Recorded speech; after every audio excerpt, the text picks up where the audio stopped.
So unfortunately, the fourth guest, Charles Tesson, is unable to join us now due to a last-minute scheduling conflict. We only received his email about 5 minutes ago.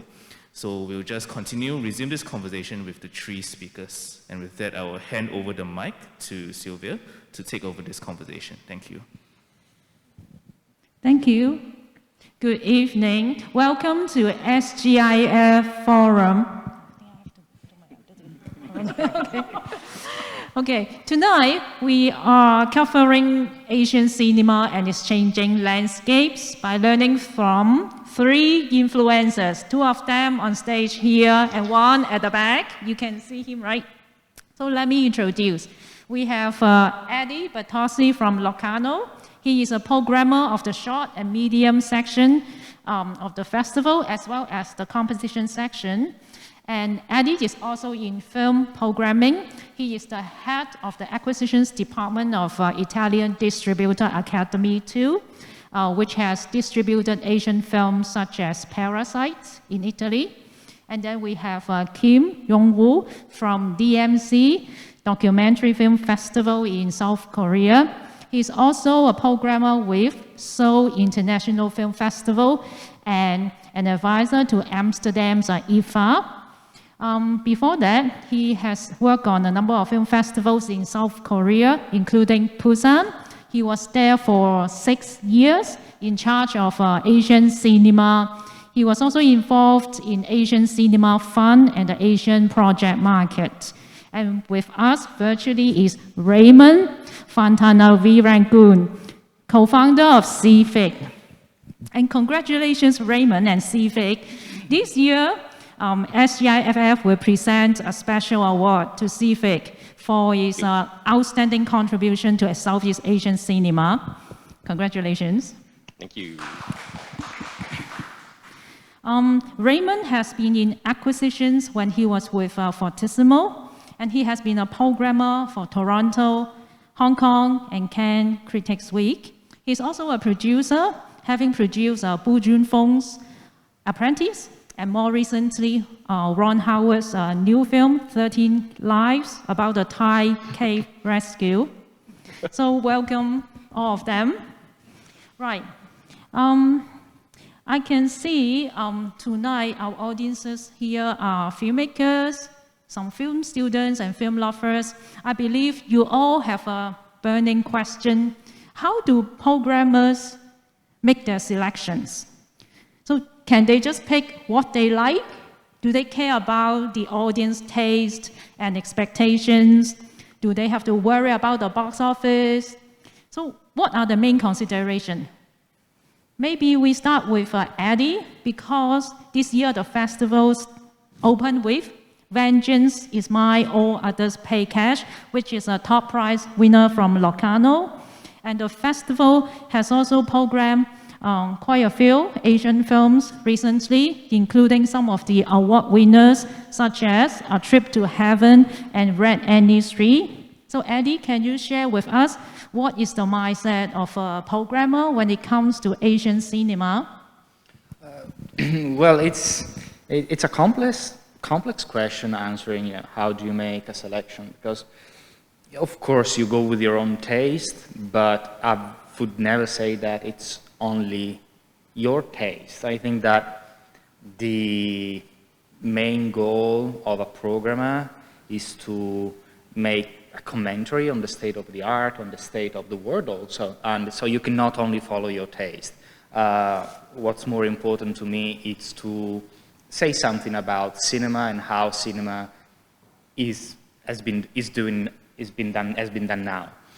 Then, of course, there are a number of elements that you have to take into consideration. Audience is just one of these. Of course, a festival is not a bubble floating into thin air. It's something happening in a place and you have an audience. You have to know your audience. You have to know your audience because you might want to program films that resonate with them, but also because you want to challenge your audience. And why you want to challenge your audience is, again, to make a point, to push the boundaries of what you can tell and what you can say through cinema. You also mentioned the box office. If you mean if the film that... Yeah, do you have to fill up the seats in the cinema hall? Do you have to be responsible for that in some way? Well, I think that a successful festival is a festival that brings together different kind of films. So, of course, if you manage to program some films that has a high potential at the box office is good, but festivals are also alternative platform compared to the commercial circuit. So it's also important that festival champion that kind of films that cannot find a commercial release. But combining these two parts, to me it's key, because again, if my goal is to showcase everything that one can do in cinema today, I have to acknowledge that there is commercial cinema, there is art house cinema, there is independent cinema, cinemas made by the major studios, and I never want to rank them in a priority order of what's better or what's more, I have this word in mind, sort of ethical showing in a film festival. But by bringing them all together and create a connection and a communication between different kind of films, I think we can discover something new. Right. Actually, I think it should be a different the perspective because we are like the programmers working for the festivals in Asia. So I mean, it should be a little different. Actually, most of the Asian filmmakers, especially the Asian young filmmakers, we are all like dying to go to the major festival in Europe, like Locarno, Cannes, Venice. But actually, there is very limited the slot there, and then I really like the few slots there were kind of competing each other. But most of the festival in Asia, I think we have a different proposal and a different the vision and different the criteria there.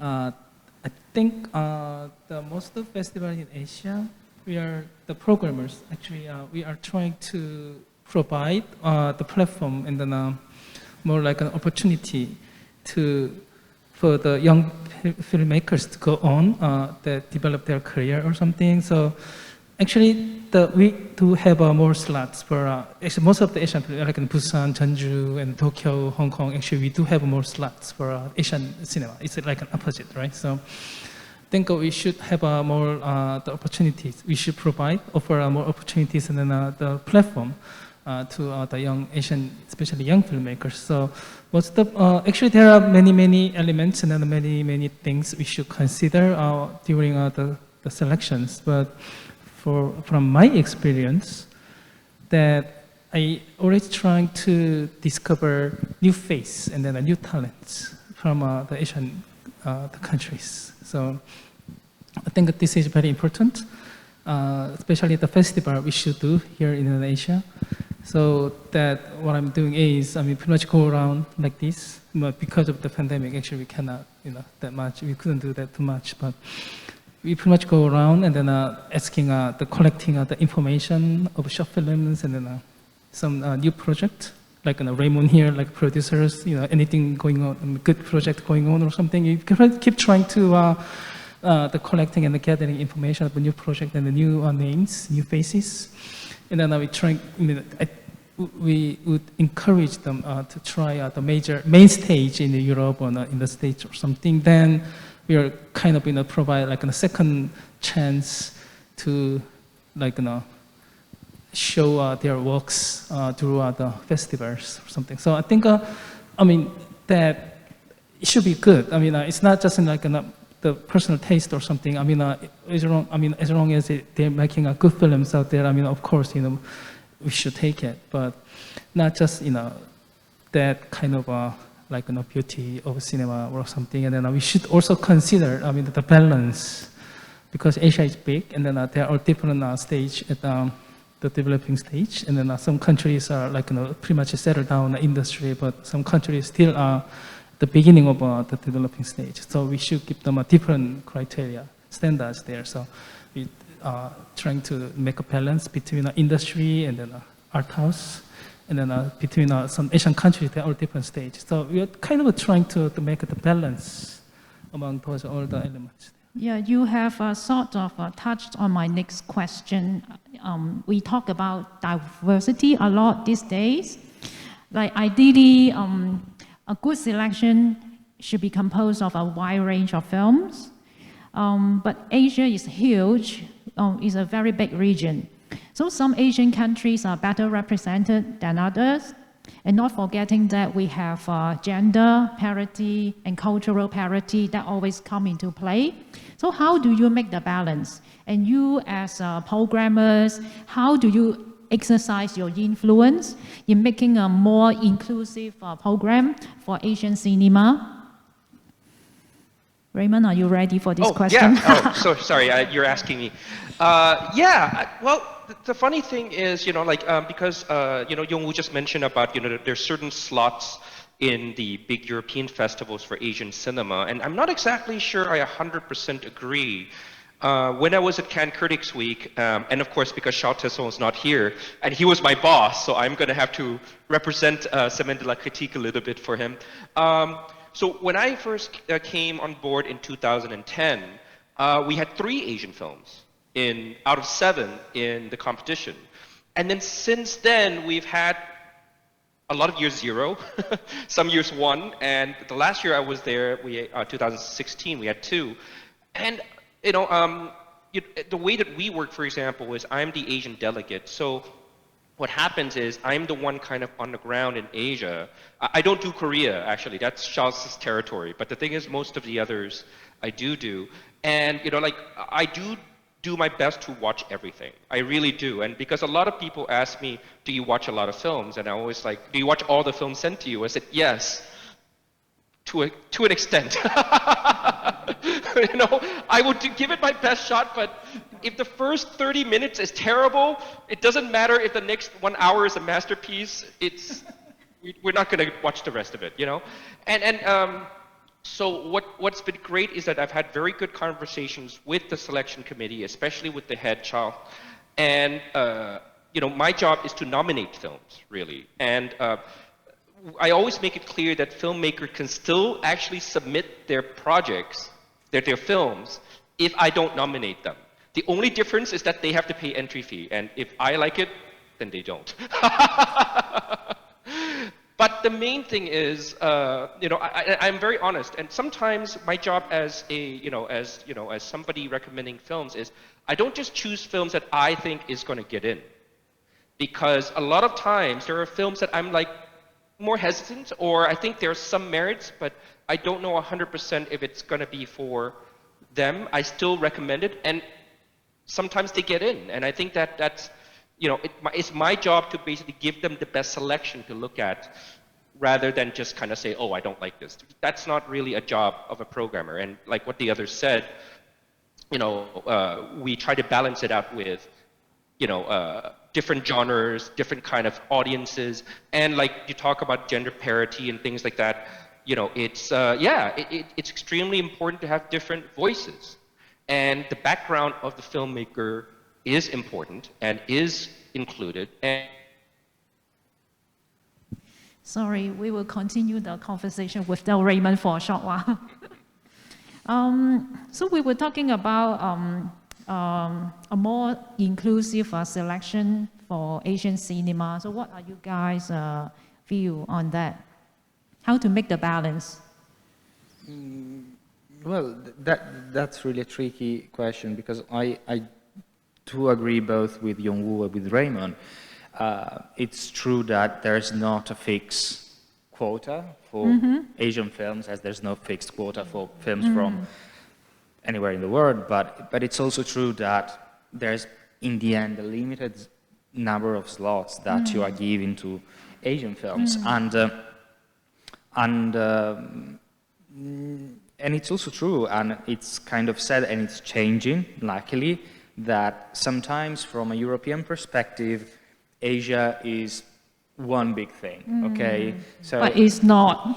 It's not, you know, but we are acknowledging that. And but for many years, I think that the idea was that, okay, we have a Chinese film, we don't need a Taiwan Thai film or one from Taiwan, because it's the same thing.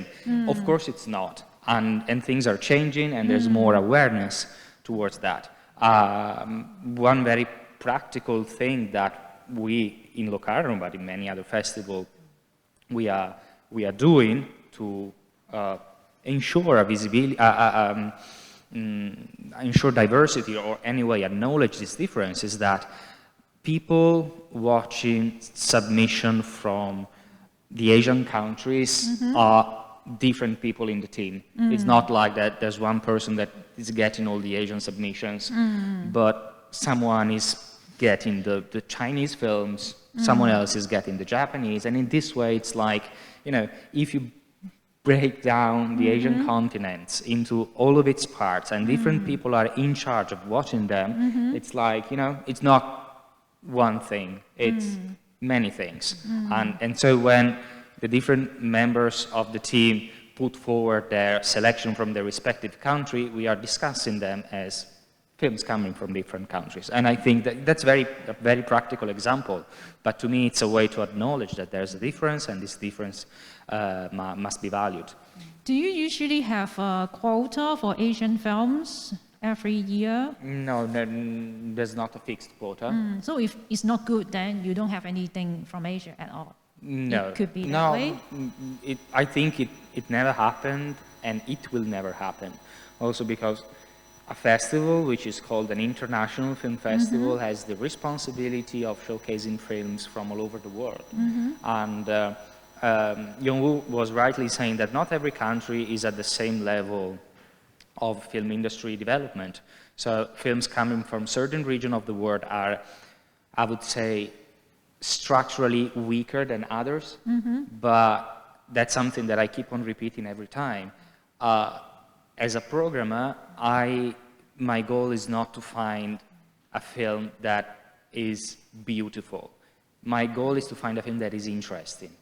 And for a film to be interesting, you know, it can mean many things. So it's important for us to have a representation of films from all over the world. So there will always be Something from Asia. Absolutely. I mean, you cannot do otherwise, because there are so many films being produced in Asia, and if you make a festival and you don't include an Asian film, you're not living in the film world, and you're not doing your job, really. Okay. What about you, Yong-woo? Right, I mean, so we're talking about the Asian cinema, right? I mean, it's quite big. I mean, they're all different background. I mean, it's really, really different. I mean, like in Korea, Japan, China. I mean, China itself, I mean, it's like what they call the Greater China, Chinese territory or something. China, I mean, Hong the Kong, Great Taiwan. China. I mean, it's huge. And then even in just in the, actually, we just had a short discussion. Even in the Korean cinema, actually, like every year, we are making 250 feature-length films. The Japan 3 times. So Japan makes more than 600 the feature-length films, and then including short films. Like in Korea, we are like 800, 1,200 or something. It's quite big. I mean, he told me, I mean, he watched some Korean short films and independent films or something, but they're pretty much in like the production. Pretty much is with the same the scale and then the same structure or something, which is true because they are all like graduation, they are all like the college workshop program or something. So actually we know that kind of problem in the last few years in Korean cinema. It's the same with Japan, pretty much the same like in China. I mean, there are like 1,000 films out there. So actually, but we are not talking about the numbers, but so, I mean, what about the Central Asia, like, the Kazakhstan, and actually I've been to Kazakhstan, Uzbekistan, Kyrgyzstan by myself to see who are there. But like, they're making 8 films, 10 films a year. And then Singapore is not many, but still, like, we have some titles, make to the major festival here. So we're not talking about the numbers, right? So, I mean, the Asia is quite big, and then it's really hard to understand with one big picture. So I think every year different, and then each festival they all have a different. I mean, they like lucky enough, to have good titles from Asia. I mean, it's like just like unfortunate things, I guess. So it's almost impossible. Like in India itself, I mean, it's kind of big. I mean, India, China, like Japan, China. I mean, oh my gosh. So if you, India, I mean, so like try to understand the Asian cinema with like just big picture. I think it's impossible. I guess in a way, programmers are like tastemakers. You can set a trend. You can choose what is hot and what is not. And then at the same time, you are more than that. You are also a gatekeeper. You have the power to decide who is in and who is out.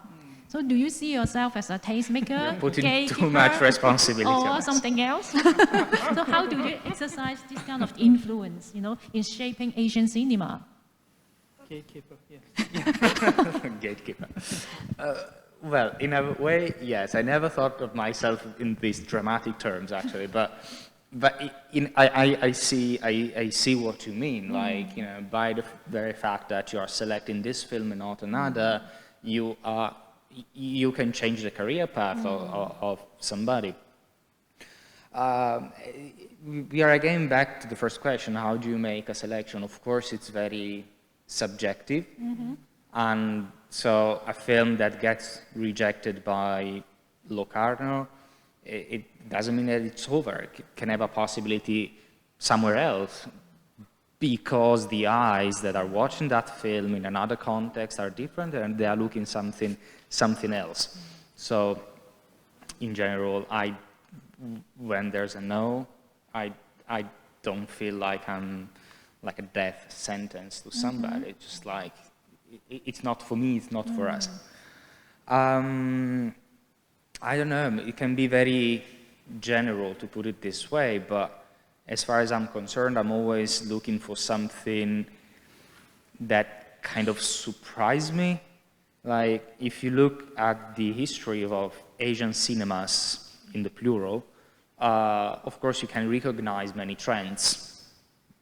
Chinese cinema, you can count them, or anywhere else. And of course, we call them trends because they got established over time. But I think there's always a moment when you have to stop and try something new. So my personal, let's call it taste or interest, is always to find something that goes, not goes against, but provides something new in addition to the trend. So at some point I tend to select things that maybe are not perfect, but challenge me or tell me something new about the region where they are from, or they are trying to do something different formally.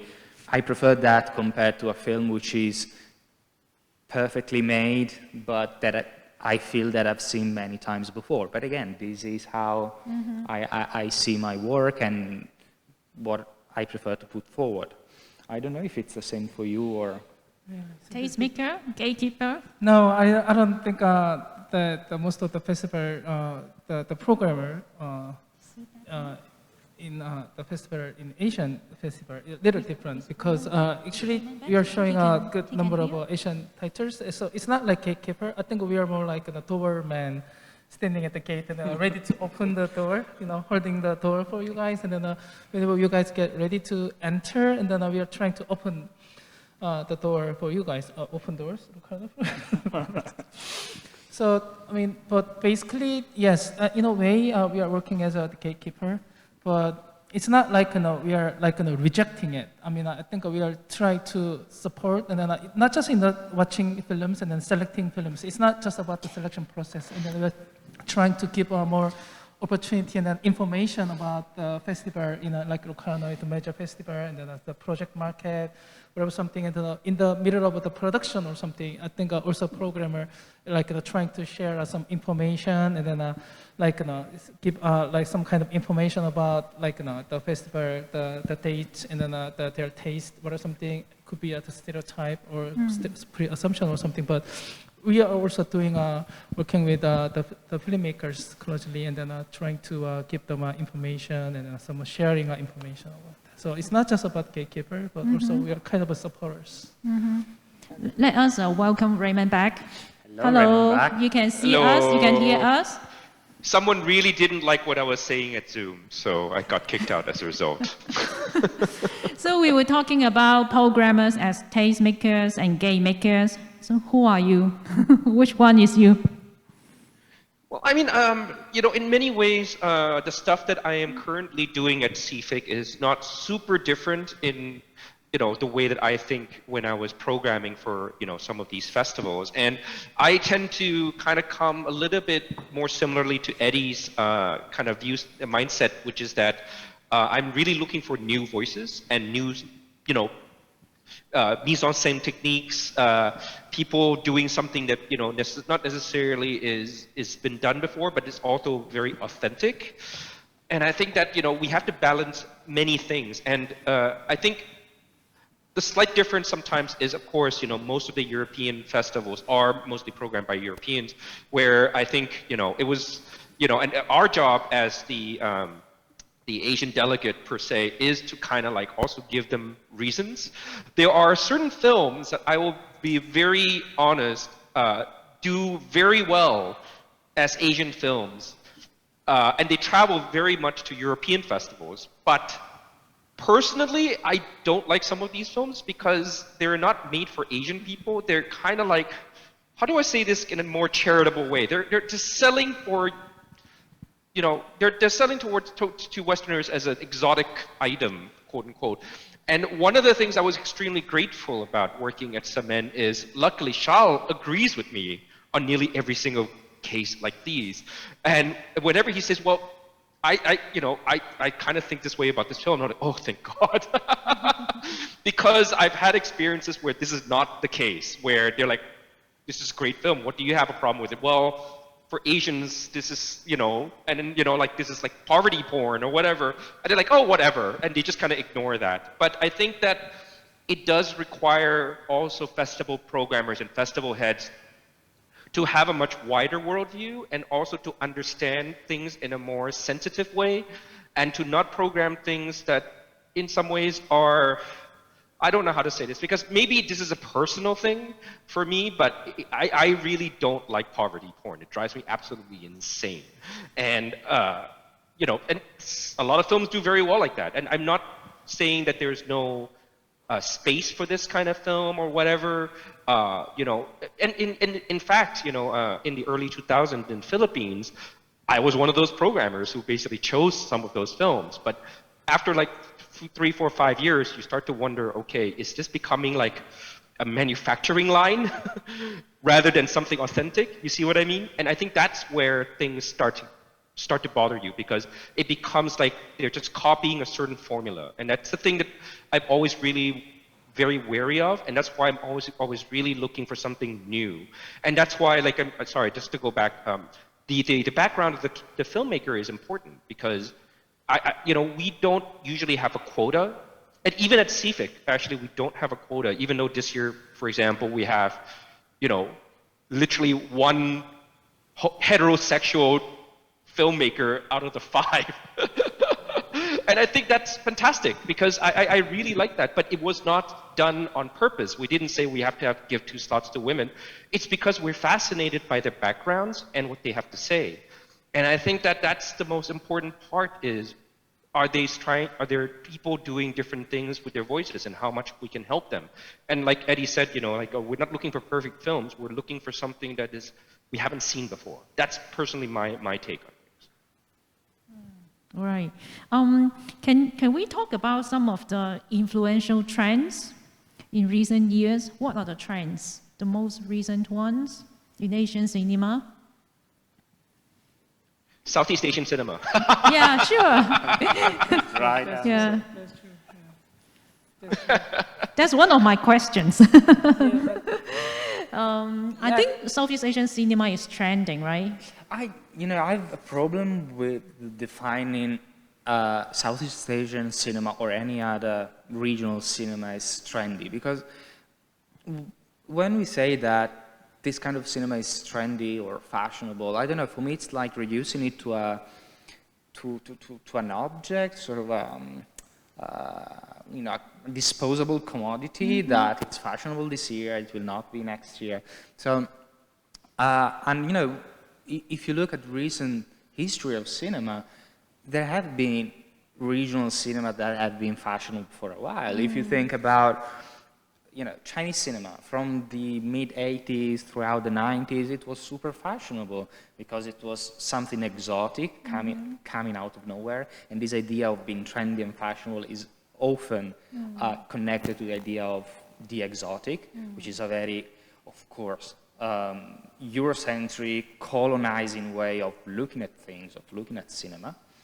And after that, now, you know, Chinese cinema is not that fashionable anymore because they are more towards their own local commercial propaganda stuff.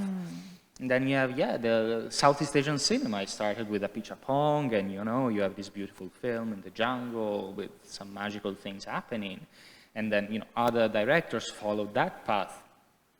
And, you know, every single country in Asia, I think we can single out some trends. For me today, I mean, from my perspective, that era of regional trendy cinemas is kind of over. What's more trendy for programmers now is genre films. It's like, okay, we've explored the old world. Now we know that Asian cinema exists. At some point, Latin America was very fashionable a few years ago. But now, hey, we discovered that they can make films too, so it's not that new anymore. African film has its days as well. So now it's more, for a programmer, it's more like rediscover certain genre in cinema, which for ages have been deemed of a lower class compared to the classic festival art house dramas. You know, the fact that a film like Titan won the Palme d'Or this year in Cannes is sort of, you know, the seal to say, hey, now we recognize this kind of cinema, and we make it a priority for us as programmer and for the audience by giving it an award. So Southeast Asian cinema is not trendy because Southeast Asian cinema, and this year is the proof, is solid enough now to speak on its own. I don't think Southeast Asian cinema needs a Eurocentric, colonizing, exoticizing eye to prove its existence and its quality. It won Locarno, for example. Yeah, the opening film won the Golden Leopard this year in Locarno, and several of the films at the SGIFF competition, also award winners like Uni, White Building, Weather, The Weather is Fine. Yeah, and Anatomy of Time. Exactly. You know, these films were out there because they were good, not because it was trendy to program them. And, you know, for me, this is a key point. I want to start thinking outside the box of the trendy, of the exotic. Otherwise, we are not making it right for Asian cinemas. And of course, I'm telling it from my perspective, which is an European perspective. I cannot escape from my cultural background. What is your Asian perspective? I mean, okay, let me go, and then you can add later. Sure. I think we're pretty much not talking about the similar stuff, or maybe not.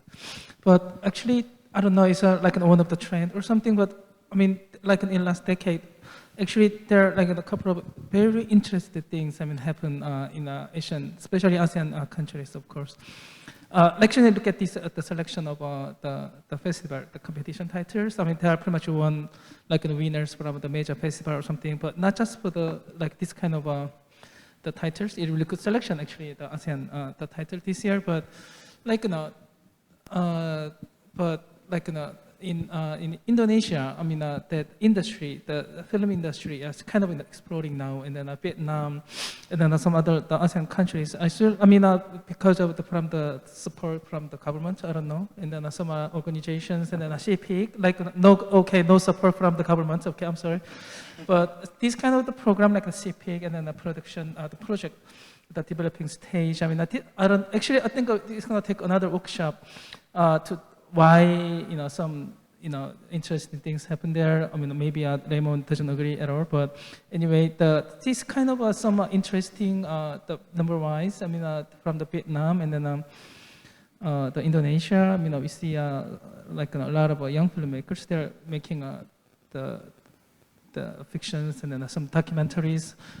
Due to, I think there are a couple of regions there, but maybe OTT and then maybe some kind of the online platform, because compared to other countries, the China, Korea, Japan, I mean actually ASEAN countries, they accepted the online platform like much earlier, like a satellite TV and then HBO, Amazon. I mean actually, so now in Korea we started now, so maybe that kind of the online platform worked out, in a way.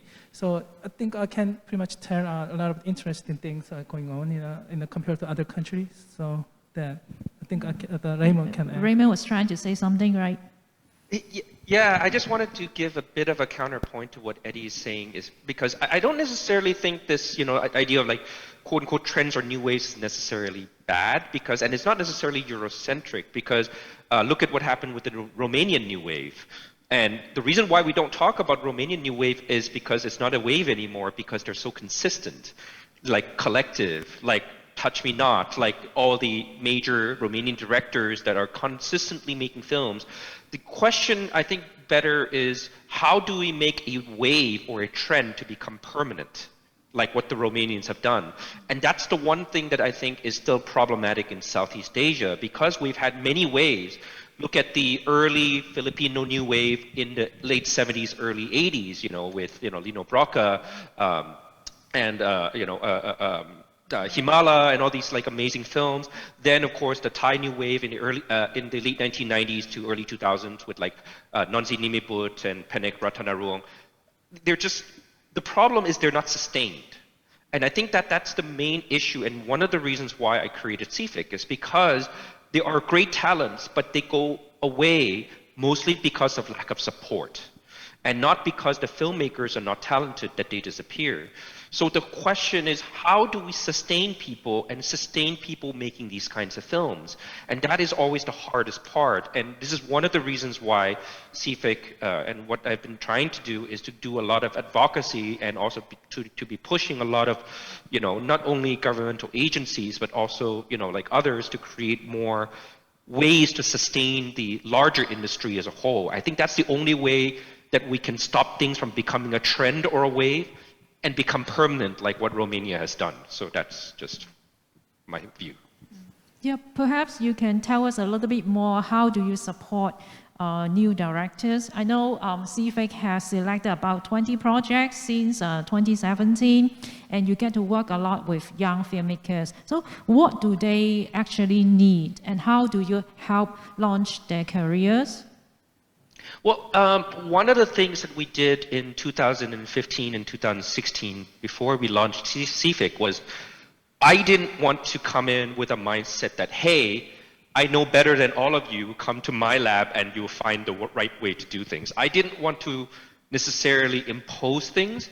So one of the things I did was I started to take all these trips all over Southeast Asia, because I felt that if I was going to make a lab that was relevant for them, I personally need to understand their market, their reality, and what's going on. Like, for example, I had a very limited amount of knowledge about what was going on in Laos and Myanmar when I first started at CFX.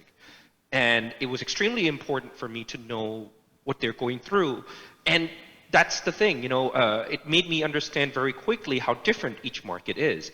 For example, when I first went to Myanmar, they were saying, oh, the budget for my film is so high. And I said, how much is it? And they said 80,000 US. And I said, excuse me? Because the scale is so different and they're doing everything in-house. So how do I make my lab, which is trying to appeal to, or like trying to help, established, more established markets such as Thailand or Singapore versus some place like Laos and Myanmar. And it's extremely important for me to understand them. And one of the things I realized is that I started CFX because, I'll be very honest, at Fortissimo Films and as the, one of the selectee for Hong Kong Asia Film Financing Forum and many others, I read a lot of stories and I read a lot of scripts and treatments. And they're mostly bad. And that's one of the reasons why I said, like, come on. I know Southeast Asians can definitely tell better stories than this. So why is it that what I'm reading are so awful? Because I know there's a lot of talents out there. But the main thing I discovered, funnily, when I travel through Southeast Asia is that actually an even bigger problem than script is that there's no producers. Because if there's no producers, you can't actually, filmmakers don't know what to do. They rush into filmmaking. You know, there's no planning behind what they're doing. And that's really what I decided, oh, this is a real issue. We have to do something about this.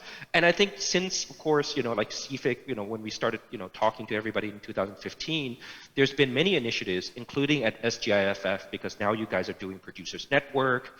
And it's really highlighting how important producers are, because it's not, filmmaking is, it used to be that, you know, it's these major auteur filmmakers and it's their vision and their vision only, which is a lie, by the way, because now that I have worked as a programmer and also been on the receiving end, I will tell you how many times these big festivals said, I like your film, it's too long, cut 15 minutes, we'll put you in competition. Otherwise, it's in uncertain regard.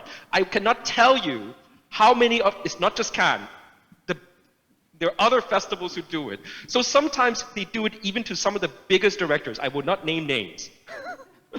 Can you name some names? We are interested. Are like the major auteurs. They had to literally hire the editor that the festival programmer recommended, and then it won the golden whatever. I will not say anymore. But that's the thing. You realize very quickly as an industry person that sometimes these myths are myths. Filmmaking is a collaborative process. It's not a one-man band. And the sooner everybody understands and work together, the better the films are going to turn out. And Apichatpong, for example, will say 100%. There's a really wonderful A Day magazine in Thai that decided to highlight all of Apichatpong's collaborators for the last 15 years. And it's like, it's amazing because it's really telling people like, hey, I don't make films by myself. Without these people, my films are not what they are. And the sooner we realize this, the better it is for the industry. You know, it's true that cinema is collaborative and, you know, it's, if a programmer, you know, give a piece of advice and the director choose to embrace it, maybe it's because, you know, I wouldn't take for granted that if you're a director, you make a film, your film is the best film possible. As you ask for advice to your editor, it's wrong, of course, to put it the way, if you don't cut it, I won't select you. But since I really believe it's a collaborative effort, and sometimes filmmakers ask honestly for your feedback. What kind of feedback do you give them usually? Well, I try to be respectful, first of all, of what they did. Like, if I don't like the film, you know, I won't even start making, you know, If you don't like the film, will you tell them you don't like it? Or do you just ignore the email? You learn tricks in being very kind and very polite, and they understand, But, you know, I think it's worse to say, oh, I loved your film, but, you know, I'm not going to select it. Sometimes you have to say, you know, that this film didn't click, it's not for me, and you'll find your way, but it's not as easy as that, because it's not, and that's the dramatic part of the job. Most of the time, with filmmakers that you know, that you've been following for years, you watch the film is okay, but, you know, it stays in the discussion for months, maybe, and then in the end, it just doesn't get selected. So you have to explain that you did like the film, but for a number of reasons, it's not in the selection. I think, you know, it's sort of a common experience, and I understand from the other side it's a bit more complicated to take it, and it's not easy to explain, also because you cannot really go into the detail of internal discussions.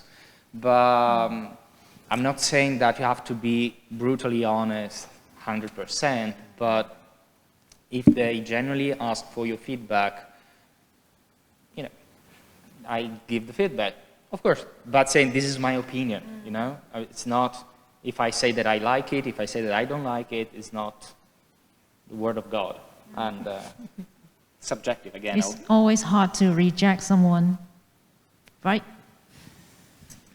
Well, we get paid for that also. So. Part of your job. I am sorry for opening a can of worms. What about, I like your film, but my colleague didn't like it. Exactly, it's always the college That's a good one. Yeah, the festival director didn't like it or something. No, actually, I mean, it's kind of a joke or something, but actually, I met Tan Chumui, and then when I met her here, oh yeah, I like your film, she said, actually, all the festival programmers, they told me that they liked the film, but they didn't take it. So it's the same, Well, sometimes it's true the other way around. Nobody in the team liked it. Maybe only the director or one of the programmer basically sold his whole family to get that film, and then the film is there. It's really a complex environment, and. Okay. Can I remind the audience that you can scan the QR code here and submit your questions? We will take the audience Q&A in a short while. Okay. Let me see. We have talked about new talents, discovering new talents is a top priority, right, for most festivals. So how do you discover them? Through labs like CFX? Other workshops? Yeah, I think a little different. I mean, it depends on what kind of a festival you're looking for. I mean, if you're looking for the festival, the securing or having the premium stuff is important, then you go out and then scouting titles and then keep in touch with the filmmakers and then checking all project market and then pretty much have all the records, whatever something, and then if you are working for more like a showcase film festival, and then you pretty much up to the submissions or something. So, but most I think it doesn't matter. I mean, more like a showcase and a more premier film festival or something. Actually, introducing a new the face and then a new something different, something challenge the films over the years, and then introduce them to your local audience, the regional audience. Regional audience, I think, is really one of the top priority of most of the festival have, right? Well, yeah. For example, Locarno is traditionally a festival devoted to discoveries, and of course, there are many ways in which you can discover new voices. Of course, labs or workshops or contacts. But for example, one strategy that Locarno is really focusing on, but not only Locarno, is try and following the short film scene, because short film is a complex environment on its own. There are short filmmakers who want to do short as a form of art for all of their life. So we also try to play against the idea that short films are only student stuff. But of course, there are also sort of a first step for a young director to prove himself or herself and try to do something. So we try to follow what happens in the short film scenes, because someone there will become the next big thing. A very practical example, one film that we programmed this year in Locarno and that is playing here in Singapore and that has been traveling all over the world since August is Whether the Weather is Fine by Carlo Francisco Manatal from Philippines. And before making this film, which is his first feature, he did a few short films. He's been in Locarno with one of his first shorts, actually. And for that film specifically, I knew his short films. I got in touch with the producer, and even before watching some footage of the film, I had an idea of the style of the director, what he wanted to tell, and you start chasing people, projects, and then you see the finished film, and we were happy, but, so yeah, for example, short films is a very practical example for me. Yeah, definitely. It's one of the reasons why we decided to do CFX Seed Lab, to do something very different, because one of the missing link that we sometimes find is, a lot of these labs, they expect you to already have a story, already know what you want to say, and already have a first draft of the script, or at least a treatment. And, I'll be very honest, CFX does that too. And what I realized is sometimes filmmakers come into CFX and they haven't decided what film they wanted to make. And we only discover that only when we meet each other on a first session. And unfortunately, and this is not to all directors, but some of them, most of CFIC was figuring out what they want to say, and it's great because I think they do need that time, and we're very happy that CFIC could help them in that journey. But what they're not doing is rewriting their scripts, like for the actual script development. So in some ways, we decided we wanted an earlier lab to really just talk to young filmmakers and without expectations, because expectations can be a very daunting thing. So we just want to give really talented young filmmakers with a certain auteurist or at least a very clear sense of their own cinema, but they don't necessarily have to kind of already know what they want to do as their first feature. And we, in fact, don't even pressure them to do so because we want it to be an open session.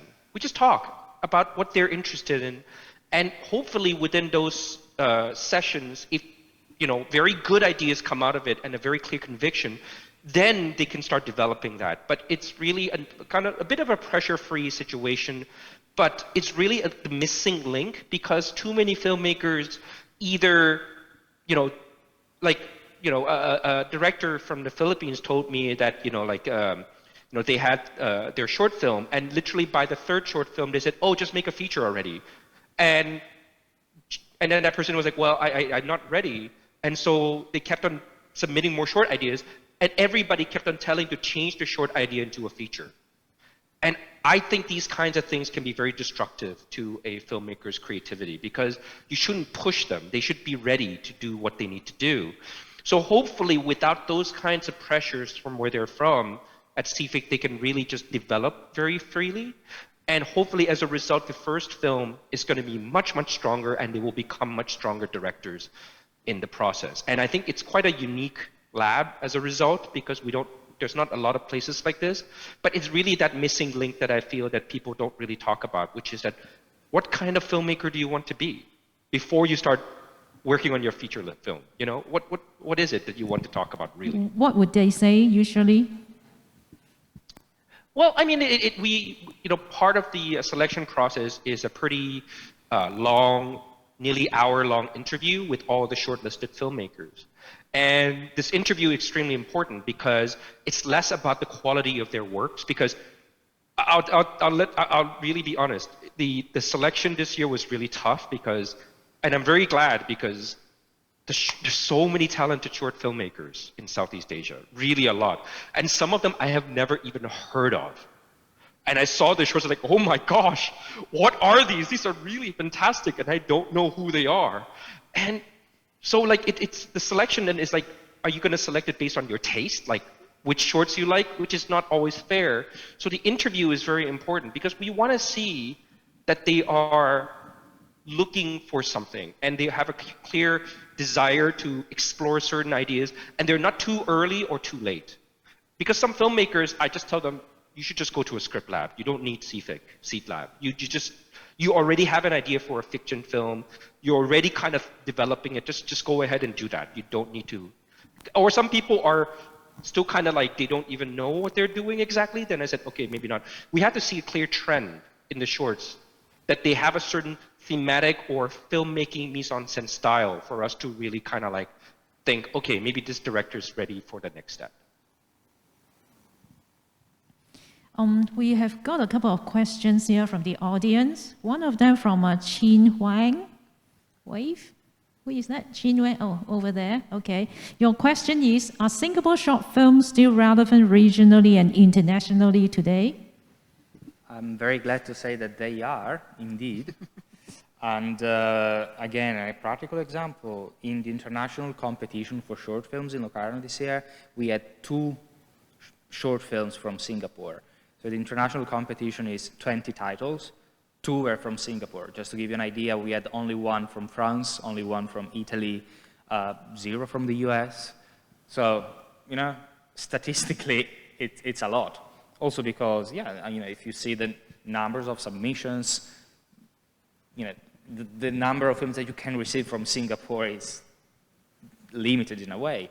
So they are relevant. And why we decided to program them both Because at some point, of course, in the team there was a discussion, okay, should we really take 2 films from the same country, and we decided yes, because they were very different, first of all. One is called Time Flows in Strange Ways on Sundays by Giselle Lin, a student from LaSalle, and she's sort of a descendant of Hou Xiaoxian or Edward Young, that kind of cinema, but handled in a very personal way. And that film was just emotionally devastating, and she was proving that she could handle that thing both formally and emotionally in a way which is way more mature than many established directors that I know. The other one, called Strawberry Cheesecake by Tan So-yo, was totally another thing. She's sort of a female Tarantino from Singapore, flirting with genre, different formats, horror. And so 2 female filmmakers from Singapore working on super different kind of styles. The idea that we got is like, okay, something is happening in Singapore and in the region. There are new talents, new voices, female filmmakers, and they are doing quality things. So I'm very much looking forward to seeing what kind of films we will receive from Singapore this year, but I was very positively impressed this year. I have another question about short films as well. Do you see a commercial pathway for short films, if not for theatrical release? Well, actually, short films have their own commercial market. It's not theatrical, and but they can be sold to broadcasters, so TVs or platforms. VOD. Yeah, VOD. And so there is a short film industry, and that's another thing we are trying slowly to work on in Locarno, because it's like if there's a feature film industry, which we all know more or less, and then there is this hidden thing, the short film industry. They exist, but the 2 spheres does not get in contact. There are many ways in which these 2 fields can interact. So yeah, there's a possibility for commercial exploitation also for short films. Let me clarify a little bit on that as well, because there are actual sales agents who work only on short films, like, you know, Lights On, Square Eyes, you know, like Outlook. There's so many of them actually. So there's actually a whole industry of sales agents working on shorts. And of course they go to major markets, you know, for example, Clermont-Ferrand is a really huge market. You know, there's also smaller ones in North America, say like, you know, like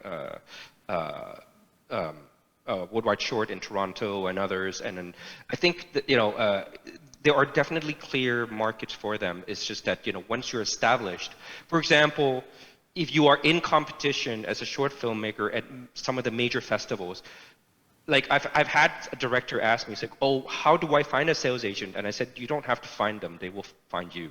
And it's very true, like, that, you know, one of the CFX directors, his short was in Berlin competition for shorts. And literally within 24 hours, he had 4 shorts sales agents contacting him. And that's the thing. Of course, it depends on what festivals you get into sometimes. I have one more question for the speakers. I think talking about sales agents, right? After a film has been screened in a festival, do they have a live in, let's say, still in Europe? Do they get a theatrical release?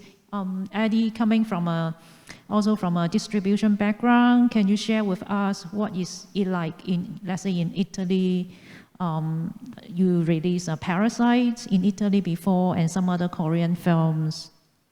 Yeah, I mean, I can only speak for Italy because every territory has its own specificities, which are cultural, basically. So Italy is a very conservative market in terms of taste of the audience. They can go for Italian films, for American films, for European films, but everything beyond that is taboo. And there's always been this long-standing prejudice against Asian cinema, seen as a slow cinema, something that it's difficult to to understand, really. So people are scared to be bored and don't understand what they are seeing. And I released Parasite in Italy, and the thing I'm most happy with is not that, of course, the film made a lot of money, like everywhere in the world, because it's just exploded. But what the real contribution of that film on the Italian audience, but I'm sure it's the same in other territory, is that it proved that you can go and watch an Asian film and understand it and be entertained. And on a cultural level, this is huge. It's huge because after Parasite, the space for Asian cinema in Italy, which was non-existent before, is opening up a bit. So after Parasite, for example, we released an old Bong Joon-ho film, Memories of Murder, which was never released in Italy, just to give you an idea. And it did very well because, you know, after Parasite, people thought, okay, I survived the first time and I liked it. Why don't I try it again? And after that, I see that more Italian distributors are picking up Asian films and working with them. Then, unfortunately, the pandemic sort of stopped also this experiment with Asian cinema, but I'm pretty positive that that now there's a room, or at least we can work with Asian filmmakers. Of course, there are exceptions, because if you have Wong Kar-wai, people will just go and watch it.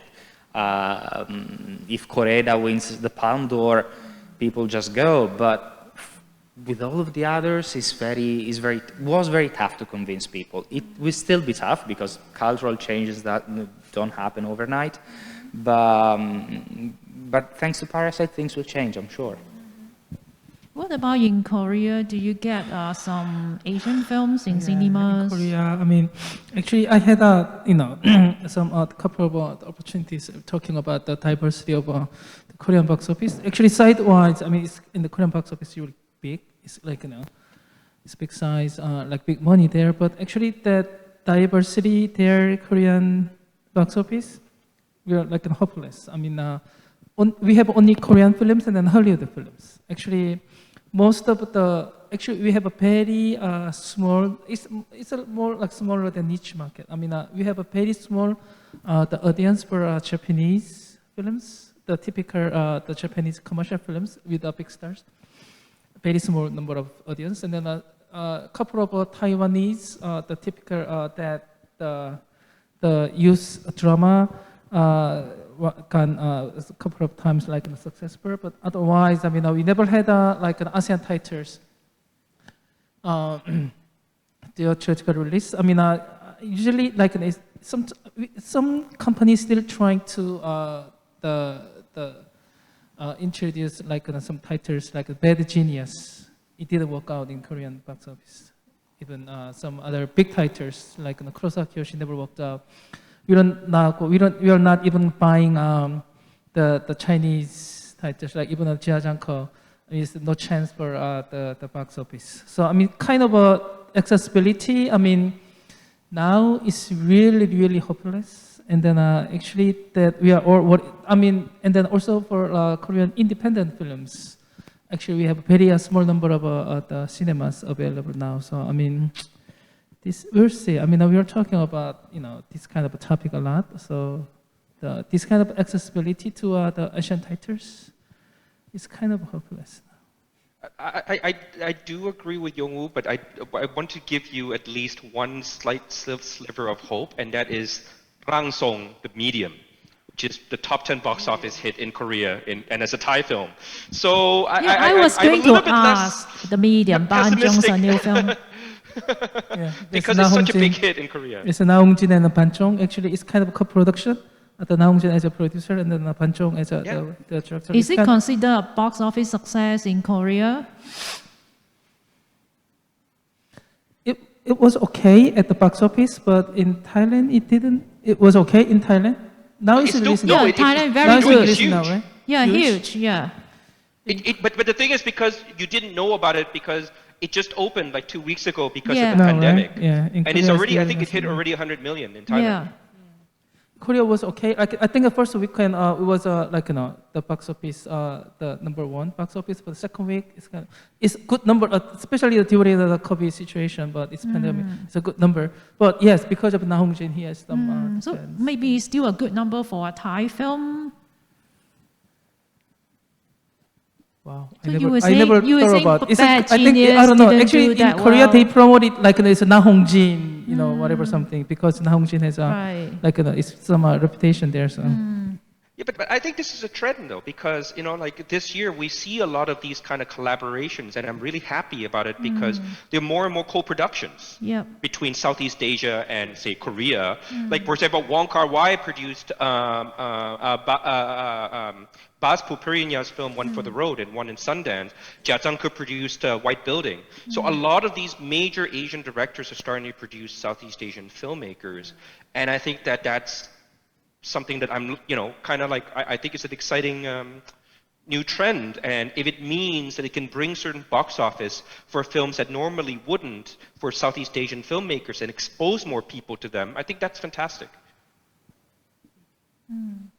Okay, back to the audience Q&A. I have another question here. What is the current evolution of the influence of Chinese cinema on the Asian cinema landscape? Chinese cinema? Wow. That's a big question. I don't know, maybe you know more than me since you're based in Asia. I don't know. What I can say is that the way I see the development of Chinese cinema I mean, first of all, sorry, but I come from a Chinese cinema academic style. So it's, what do we mean with Chinese cinema? Because it's a problematic term. We are talking about mainland China, correct. or it's Chinese cinemas in the Chinese plural. language, maybe? Yeah, it's even more problematic because then Singapore, film from Singapore in that sense can be part. Malaysia. Let's assume that it's mainland China. The way I see it is that, as I was maybe mentioning before, the impression that I get from outside of the system is that the Chinese market is getting more and more local. Also, the number of Chinese films that make it into festivals are sort of less, and maybe they are not getting the attention that they used to up until. It could be because of the censorship.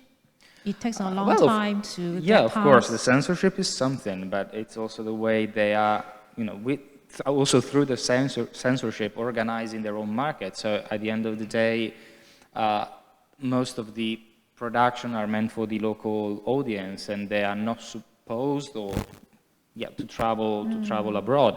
And it's a market that I think commercially it's working very well for itself. But if we see it from the perspective of film festivals, or it's not as it used to be before. So I'm not sure if on the level of, on a cultural level, let's see, formal or stylistic, Chinese cinema is really influencing the Asian cinema landscape today. Of course, you can always pick exceptions, but what is the last big Chinese director that emerged and built an established career? I can't think of anything after Jia Zhangke and Wang Bin, but that was. Well, Then of course you can, as I was saying, you can. Black Coal Thin Ice? Sorry? Black Coal Thin Ice director? Yeah, Yao Yinan, okay. Yeah, Diao Yinan. But, if you look at the number of Chinese directors that were exploding every year in the 90s or 2000, all the sixth generation sort of, I think the things are different now. Yeah. But actually, from my understanding, that when they mention that Chinese cinema, I think they're talking about the Taiwan, like in the 80s, 90s, and then like in the Taiwanese cinema, and then like Edward Yang, and then Chai Ming-yang, and then He Xiaoshen, and then some like in the underground, like in the Jia Zhangke, and then Lo Ye, or that kind of the cinema I think they're talking about. So, and then we are talking about the influence and then the evolution of those kind of big titles, big names, the impact on the Asian cinema is still very strong, and then still a lot of Korean independent filmmakers, they are making like very similar. Not like it's not like copying or something. But still, the move on like last year is still a strong influence over like Taiwanese cinema or something. So I think we still have some impact. The influence is still going on, and then also I mean we are pretty much exchanging that like we especially the Korea, Japan, China. We are pretty much I think we are exchanging that kind of the influence each other, I guess. So whenever see some like Korean indie films, I see some strong influence from like the Japanese cinema and then Chinese, like especially like Taiwan cinema. I think we have strong influence still remain. So we are anyway still talking about sort of we can call it classical cinema by now, because we are talking about Ho Xiaoxian and Edward Yang. It's but nowadays. Yeah, Just as again as a counterpoint, I do think that there is some hope. I'm always like the more optimistic one because, Thank you. For example, a really great film that actually did quite well in the French box office is a wonderful film by Gu Xiaogang called Dwelling in the Fujian Mountain, which is again in Cannes Critics Week, and Xiaoga's not even here. I'm doing the work for him. That's the closing film, 2019 closing film of the Cannes Critics Week.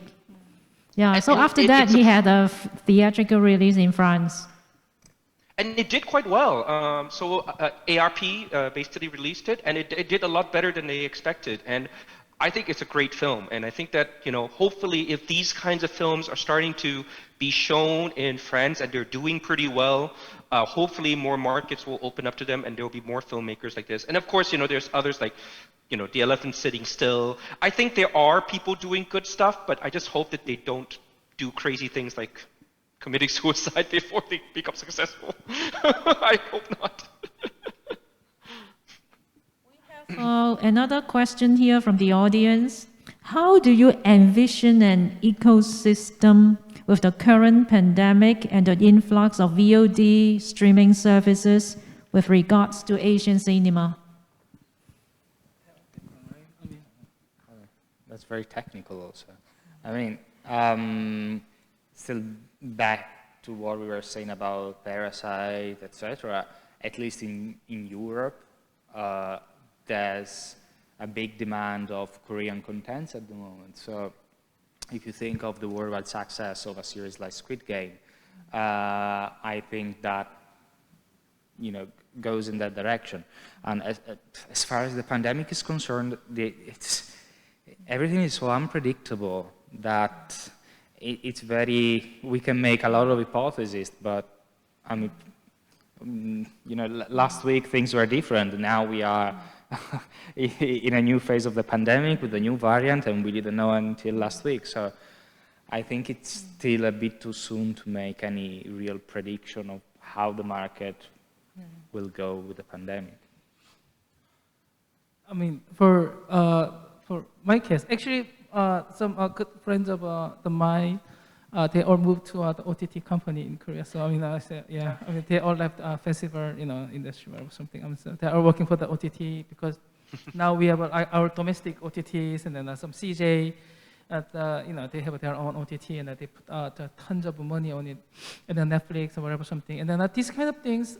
But still, I mean, I think in coming years, I think we can tell. I mean, you can see pretty much in that clear distinction between the OTT content and then the festival or like cinema itself. So I mean, it just takes time. I mean, but anyway, I think we have some like an intersection there, but still different routes. So I think we can pretty much have our own like different pathway there. So I kind of I don't see that both the OTT content and then the cinema will meet as one or something. I kind of doubt it. So I think this is a temporary phenomenon.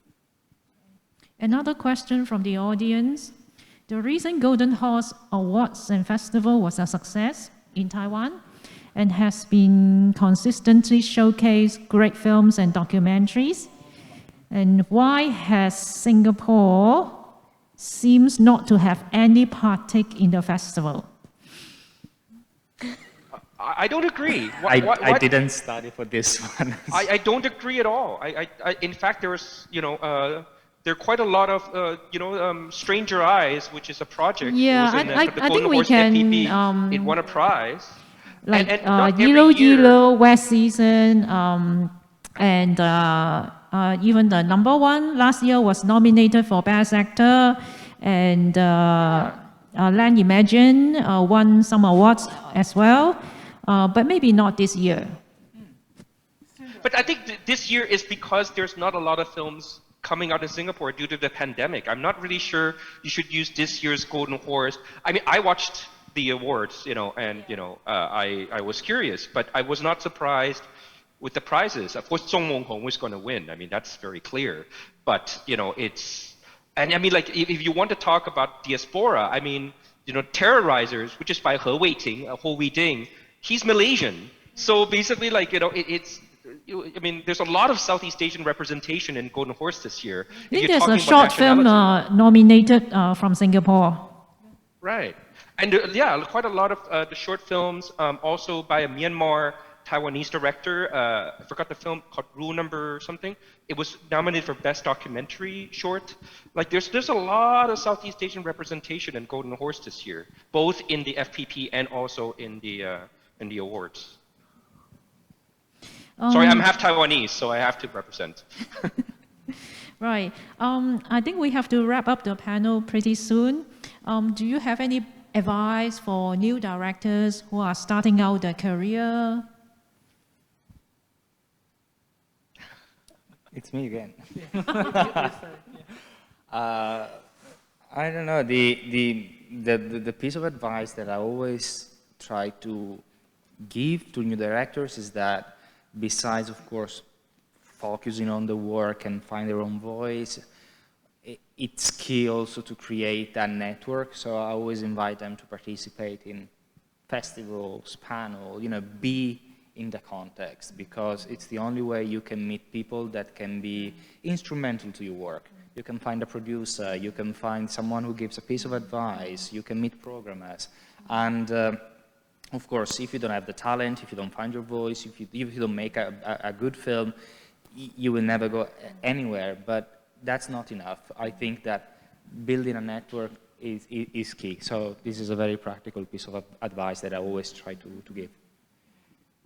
Yeah, actually pretty much the same. I mean, actually, but now actually we are living in like a different time. I mean, actually there are good programs out there and the good the festivals like in Singapore here. I mean, they do have the funding program for the documentary and the short film, you know. So I mean, this kind of the funding program and the workshop, the producers network program, this is very important, and it's a key programs.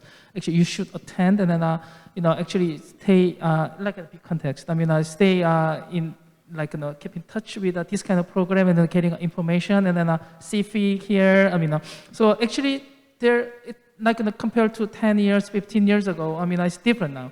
There's a bunch of opportunities out there, at the 100 people out there. They are waiting for you guys to contact, and then we are willing to help you guys and support, you know, all the programs, and then all.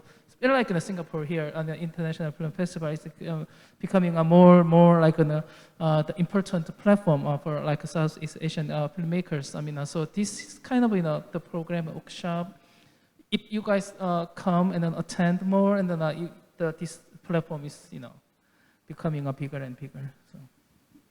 Yeah, I think I have two quick things. One is, I don't know, can I be a bit contrarian, which is that I think there's a huge amount of talents in Southeast Asia. My worry is more that it's great that there are a lot of talents, but the thing is there's not enough producers. And not every director should just direct. There's a lot of directors who really should think about producing, because there's just, the competition is going to be harsh and fierce. And, you know, like we need a lot more people to do extremely vital and important things like producing, and I think that. But they just want to be directors. They are not interested to be producers. Yeah, but that's the problem, and I think that, you know, for example, I never really wanted to. I mean, I did at the beginning, and then when I started producing, I said, you know, actually, I like this, and I think I'll stay in this lane, and that's exactly that kind of mindset. Is if we really need more producers, because otherwise we're really going to be hugely stuck as a whole industry, because there's just, even in Singapore, you have only a certain names, and we really do need to build a new generation. And they are coming up slowly, but we do need to build a new generation of producers to support the new generation of directors. They go both hand in hand. Last thing also, just as a note of optimism, I think if this year was pretty good for Southeast Asian cinema, winning a lot of prizes, I think next year is going to be even better, because there's a lot of projects up in the wings. We have one CFX project that has already been shot, one shooting, one literally shooting this month. We have at least 4 shooting next year. I think it's going to be really exciting. So I am really, Eddie, really a lot for you thinking that's going to be select. very... We'll keep in touch later. Yeah, so I mean, and it's not just CFX projects. I think overall, there's just a lot of really great projects coming up that are being shot next year or have already been shot. So I am really excited for next year. Great. Well, thank you so much for all your time to join us on the panel, and thank you for the audience for coming. I hope you have a good evening. Thank you. Thank you, And all. thank you, Raymond. Thank you, Thank you for coming online. Thanks. Bye. Take care, guys. Have fun.